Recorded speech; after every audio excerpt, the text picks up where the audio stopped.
యాదాద్రి భువనగిరి జిల్లా చౌటుప్పల్ మున్సిపాలిటీలో ఎమ్మెల్యే కోమటిరెడ్డి రాజగోపాల్ రెడ్డి పర్యటించారు.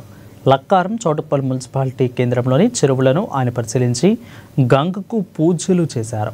చౌటుప్పల్ మున్సిపాలిటీలోని చెరువు నిండినప్పుడు కాలనీలు జలమయం కాకుండా తీసుకోవాల్సిన చర్యలపై అధికారులతో సమీక్షించారు. ఇక అనంతరం తనను కావాలనే టార్గెట్ చేస్తున్నారని ఎమ్మెల్యే కోమటిరెడ్డి రాజగోపాల్ రెడ్డి ఫైర్ అయ్యారు. తాను అనని వ్యాఖ్యలు కూడా అంటగట్టి ప్రతిపక్షాలు అసత్య ప్రచారం చేస్తున్నాయని ఆగ్రహం వ్యక్తం చేశారు.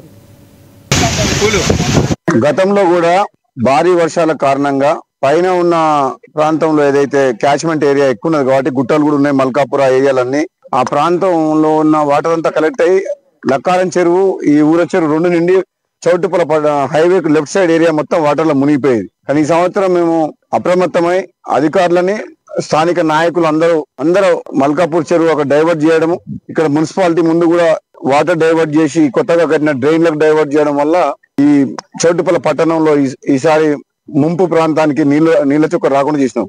కానీ మున్సిపాలిటీ అనేది రాబోయే 25 సంవత్సరాలకు సరిపోయే ప్రణాళికలు చేస్తున్నాం. ఎందుకంటే దాదాపు 5 లక్షల పాపులేషన్ కాబోతుంది. ఒక మాస్టర్ ప్లాన్ తయారు చేస్తున్నాం.